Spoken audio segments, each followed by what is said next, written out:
Welcome back guys. सबसे पहले मैं ये बोलना चाहूँगा आप सबसे, शायद मैंने जो अपनी लास्ट वीडियो बनाई थी उसमें काफ़ी प्रूफ्स मैंने दिए थे, बट काफ़ी लोगों को कुछ चीज़ें क्लियर नहीं हुई हैं। तो सबसे पहले तो मैं वो चीज़ें क्लियर करना चाहता हूँ। बहुत लोग बोल रहे थे कि मैंने वॉइस रिकॉर्ड करी है, तो मैं आपको बता दूँ मैं कोई भी वॉइस नहीं रिकॉर्ड करता था। ये सारे व्हाट्सएप के वॉइस नोट्स थे। तो बहुत लोगों को ये बहुत सारी कन्फ्यूजन हो रही थी कि मैंने उस इंसान के पर्टिकुलर जाकर रिकॉर्ड बटन ऑन कर देता था। तो ऐसा कुछ भी नहीं है, और भी काम रहते थे मेरे पास कि हर वक्त उस सामने लेकर किसी के माइक्रोफोन लेकर अच्छा हाँ अब बोलो ऐसे नहीं करते थे। व्हाट्सएप के वॉइस नोट्स हैं, ठीक है। और रही बात कार वाली क्लिप की, तो वो एक रॉ फुटेज थी और मेरा सिर्फ एक ही पर्पस था ऑडियंस को ये बताने का कि कोई भी इतना सीधा नहीं होता है कि जो 4 साल तक हरासमेंट झेले। तो वो बहुत लंबी क्लिप थी, ऑब्वियसली मैं पूरी क्लिप यूट्यूब पे नहीं डाल सकता। और हाँ, आई एग्री ऑन दैट कि हस्बैंड वाइफ में लड़ाई होती रहती है, बट मेरा सिंपल सा पॉइंट इतना था कि मैं आप लोग को ये क्लियर करूं कि कोई भी इतना सीधा दूध का धुला नहीं है कि 4 साल से किसी का हरासमेंट सहन करे, ठीक है। और काफी लोगों का ये क्वेश्चन था कि आपने अपनी चीटिंग को जस्टिफाई नहीं करा। तो अगर आप पूरी वीडियो ध्यान से देखेंगे तो मैंने ऑलरेडी चीटिंग के बारे में उसने बोला था और मैंने कोई चीटिंग नहीं करी है, ठीक है। ये सिर्फ दूसरे इंसान के माइंड में डाउट्स हैं।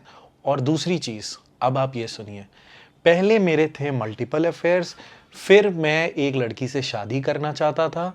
तो भैया मैं आपसे बस इतना कहना चाहूँगा कि पहले आप झूठ अच्छे से फ्रेम करके यहाँ पर आकर बोलिए कि एग्जैक्टली आप कहना क्या चाहते हैं। कल को आप बोलेंगे मेरे बच्चे भी थे, तो प्लीज़ यहाँ पर आप सोच समझ के बोलिए, क्योंकि आप एक वीडियो में कुछ और बोलते हो, दूसरे वीडियो में कुछ और बोलते हो। तो आप प्लीज़ अपना झूठ बहुत अच्छे से फ्रेम करिए और तब ऑडियंस को यहाँ पर आकर बताइए। और ये जितनी भी बार बार हाईलाइट करा जा रहा है चीटिंग चीटिंग चीटिंग, बहुत लोग हाईलाइट कर रहे हैं और सिर्फ पहली वीडियो की शुरुआत में आती तुमने तो चीटिंग को जस्टिफाई नहीं करा। तो भैया मैं फिर से रिपीट कर दे रहा हूँ, मैंने कोई चीट नहीं करा। हाँ, मैं ट्रिप्स में जाता था, बट इसका मतलब ये नहीं है कि इंसान अगर कोई ट्रिप्स में जा रहा है तो वो कोई गलत काम कर रहा है। ये इंसान की सिर्फ एक सोच है और ये इंसान के दिमाग में एक उसकी पॉइंट ऑफ व्यू लेने का कि हाँ तुम अगर ट्रिप्स में गए तो तुमने चीट करा, अगर तुम भी ट्रिप्स में गई तो फिर मैं भी बोल रहा हूँ कि तुमने भी चीट करा। और सबसे बड़ी बात मैं ये बताना चाहूँगा कि एक इंसान बोल रहा है कि मैं उस इंसान से शादी करना चाहता था, मैंने ऑलरेडी एक पार्टनर ढूंढ लिया था और उसके बाद पता नहीं मैं रूम में जाकर पता नहीं कितने वीडियो कॉल्स जाकर और भी जो उन्होंने वीडियो में बोला है आपको पता ही होगा कि मैं और क्या क्या कर रहा था। तो सबसे पहले मेरे को एक बात बताओ, तुम्हें एक इंसान पता है 4 साल से तुम्हें इतना टॉर्चर कर रहा है और तुम्हें इतना परेशान कर रहा है, तो फिर तुम वापस क्यों आई? तुम्हें ऑलरेडी पता था ना कि मैं किसी और लड़की को पसंद करता हूं और शादी करना चाहता हूं, तो फिर आप वापस क्यों आए? ये जितने भी एलिगेशंस लग रहे हैं ये बेबुनियाद हैं और ये सारी चीजें झूठ बोली जा रही हैं। सिर्फ स्टोरी को एक कान इधर से पकड़ा जा रहा है फिर उधर से पकड़ा जा रहा है और अपनी बातों में ही इंसान खुद कंफ्यूज करके ये सारी चीजें पोर्ट्रे कर रहा है।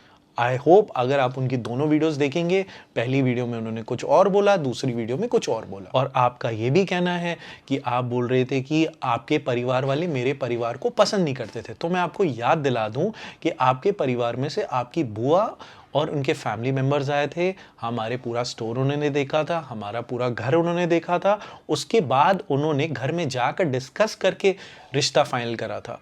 और अगर मैं इतना ही बुरा था तो फिर आपके फैमिली मेंबर्स फिर वापस क्यों लेकर आए मेरे साथ, फिर वापस आप क्यों पैचअप आपने मेरे साथ करा? दूसरी चीज, जब मैं आपके घर आता था तो आपकी जितनी चाचियां थी मेरे लिए 6-6 प्रकार की डिशेस बनाती थी, सब मेरे को इतना प्यार करते थे और ये सब तो व्लॉग में भी रिकॉर्डेड है। तो क्या वो आपके घर वाले उस टाइम पे फेक कर रहे थे सिर्फ कैमरा के लिए, खुश होने के लिए कि हाँ देखो हम अंदर से तो बहुत नफरत करते हैं लेकिन जब ऋषि आएगा तो हम उसको बहुत अच्छा ट्रीटमेंट देंगे, हम उससे बहुत अच्छे से बात करेंगे, उससे हंसी मजाक करेंगे? अगर इसे ही नफरत कहते हैं तो ठीक है भैया, मेरे को शायद कुछ और लगता था नफरत कुछ होगा। तो मतलब मे बी आपके घर वाले भी फेक हो। मैं एक और चीज बता दूं कि सेपरेशन के बाद आपने एक हफ्ता नहीं हुआ आपको घर से गए हुए, आपने तो अपनी प्रोफाइल शादी.com में भी बना ली और आप मेरे को बोल रहे हो कि मेरे शादी करने के प्लान्स थे। और ये मेरे को नहीं पता चला, मेरे रिश्तेदारों का कॉल आया कि ये क्या है, क्या तुम लोग सेपरेट हो गए हो, जो शादी.com में भी प्रोफाइल बना दी। आपको मेरे फैमिली मेंबर से भी प्रॉब्लम थी शुरुआत से, आपने अपनी वीडियो में बोला। तो आप ये मेरे को बता दो कि आपको इतनी प्रॉब्लम थी तो आप मेरे डैड के साथ रील्स क्यों बना रहे थे, आप मेरे साथ ट्रिप्स में क्यों जा रहे थे, आप मेरे साथ व्लॉगिंग क्यों कर रहे थे। मेरे ख्याल से वो भी आप फेक कर रहे हो, क्योंकि फेक तो आप बहुत अच्छे से कर लेते हो। शायद यही आपकी टैलेंट है कि आप कैमरा के आगे आकर फेक करो। भैया मैंने तो अपने सारे व्लॉग्स अपने पूरे दिल से और पूरे इमोशन से बनाए थे, और जितने लोगों ने वो व्लॉग्स देखे होंगे वो देखकर भी बता सकता है कि कौन फेक था और कौन सच्चा था। क्योंकि व्लॉगिंग के लिए कोई स्क्रिप्ट नहीं होती है, व्लॉगिंग दिल से निकलती है, और व्लॉगिंग मेरा पैशन है, इसलिए मैं आज तक भी व्लॉग्स बना रहा हूँ। रही बात आपकी, आप व्लॉग्स सिर्फ तभी बनाते हो जब आपके पास ब्रांड्स आते हैं, उसके अलावा आप व्लॉग्स नहीं बनाते हो। ठीक है, तो ठीक है, आप अपने चैनल में कुछ भी करिए, मेरे को उससे दिक्कत नहीं है, बट मैं आपको बता रहा हूं कि आप उस वक्त भी शायद फेक ही हो गए, शायद हम लोग को समझने में गलती हो गई, आपके ऊपर बहुत प्रेशर कर दिया था ना हमने, और बहुत ज़्यादा आपको हैरेस भी करा था। तो क्या बोलूँ मैं, हम लोग की तो फैमिली ऐसी ही है। अच्छा, मेरे को एक और चीज़ भी पता चली कि मैं नार्सिसिस्ट भी हूँ। अच्छा, नार्सिसिस्ट हूँ। अच्छा, आप अपनी पूरी स्टोरी चीटिंग का नारा लगाकर चीटिंग, चीटर, चीटर, चीटिंग को आपने बात को गुम कर दिया, चीटिंग के बारे में आपने नहीं बोला, पूरी स्टोरी आप उसी के अराउंड पूरे अपने वीडियो में घुमा रहे हो, और फिर बाद में बोल लो कि मैं नार्सिसिस्ट हूँ। प्लीज गूगल में जाकर आप नार्सिसिस्ट मतलब पहले पता कर लो कि नार्सिसिस्ट होता क्या, और अपने ट्रेट्स आप मैच कर लीजिएगा, तो यकीनन आपको पता चल जाएगा कि आप कितने नार्सिसिस्ट हो, ना कि मैं और मेरी फैमिली वाले। और मैं एक चीज ऑडियंस को बोलना चाहता हूं कि पहले आप मेरे को सब लोग बोल रहे थे कि आप प्रूफ्स नहीं दे रहे हो, फिर आप लोग खुद ही रिएक्ट कर रहे हो कि आप प्रूफ दे रहे हो, आप रिकॉर्ड कर रहे हो, आप क्लिप्स लगा रहे हो। तो भैया मेरे को ये बताओ कि जब मैं प्रूफ्स ना दूं तो भी आपको दिक्कत है, जब प्रूफ दूं तो भी आपको दिक्कत है, तो आप असली में चाहते क्या हो। ये तो बहुत अच्छी बात है कि मेरे पास वॉइस नोट्स और बहुत 500 वीडियोस मेरे पास अपनी सेव हैं, जो आपने अपने चैनल से शायद हटा भी दिए हैं। और मैं सबको सजेस्ट करना चाहूंगा कि आप प्लीज अपने हस्बैंड वाइफ का कोई भी रिलेशनशिप हो, इसमें कोई बुरा मानने वाली बात नहीं, मैं दोनों के लिए बोल रहा हूं, जेंडर बायस नहीं बोल रहा हूं। तो प्लीज अपने व्हाट्सएप चैट्स, नोट्स और जो भी रिकॉर्डिंग्स है आप अपनी सेफ्टी के लिए रखिए, क्योंकि आगे कोई भरोसा नहीं है किसी का आज की डेट में, कि कोई भी किसी के साथ कौन से इल्जाम लगा दे, आपके परिवार को कोर्ट में खड़ा कर दे, आपके खिलाफ एफआईआर कर दे। तो प्लीज ये मेरी रिक्वेस्ट है कि आप ये मैसेजेस जरूर सेफ रखिए। मैं लोगों को ये भी क्लियर कर दूं जिनको कोर्ट के सिस्टम और कोर्ट के बारे में भी नहीं पता है, क्योंकि कुछ लोगों का कहना था कि ऑलरेडी हमने कोर्ट्स में प्रूफ दे दिए हैं। तो मैं आपको इतना इन्फॉर्म कर दूं कि कोर्ट की जो हियरिंग्स होती हैं वो धीरे धीरे होती हैं, और वो अभी भी चल रही हैं, और अभी कोई भी एज सच प्रूफ्स नहीं दिए गए हैं। तो ये भी इनका एक झूठ था जो मैं आपको बताना चाहता था, क्योंकि अभी कोर्ट का कोई भी वर्डिक्ट नहीं आया है, और कोर्ट की हियरिंग्स मेरे को नहीं पता, जब तक इनको केस खींचना होगा तब तक चलता जाएगा, 2, 5, 10 साल, जब तक इनका शायद पेट ना भर जाए।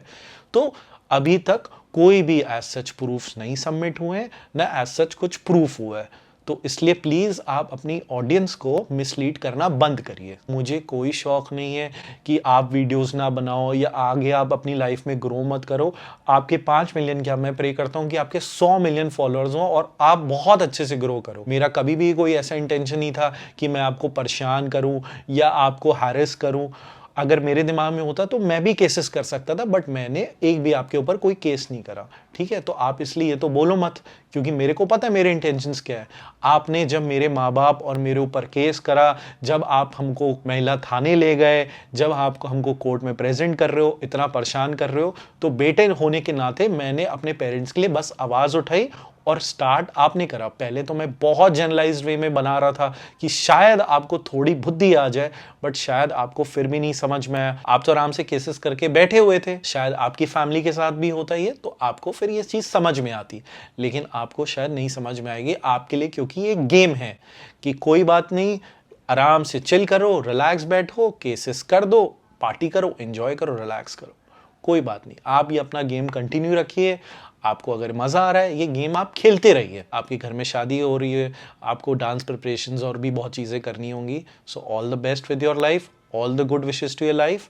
आपने वैसे भी बोल दिया है कि आप नहीं आना चाहते, और हम भी आपको नहीं बुलाना चाहते। हम भी इस चीज़ में कोई इंटरेस्टेड नहीं कि आप यहाँ पर आएँ, क्योंकि इतने केसेस करने के बाद अगर आप ये एक्सपेक्ट कर रहे हो कि हम आपके लिए मर रहे हैं और आप हमारे घर पे आओ, तो ऐसा कुछ भी नहीं है। आप अपने ड्रीम वर्ल्ड में रहिए। और एंड में बस इतना कहना चाहूँगा कि और भी बहुत सारे एविडेंसेस और भी बहुत सारी चीज़ें हैं, ऑब्वियसली वो मैं सारी चीज़ें कोर्ट में सबमिट करूँगा। आई होप आप सबके सारे पॉइंट्स क्लियर हो गए हों और अब जिसको जो समझना है समझो, जिसको जैसे रिएक्ट करना है रिएक्ट करो, क्योंकि जो मेरे को अपने पॉइंट्स रखने थे वो मैंने रख दिए। Thank you very much. Thank you for listening.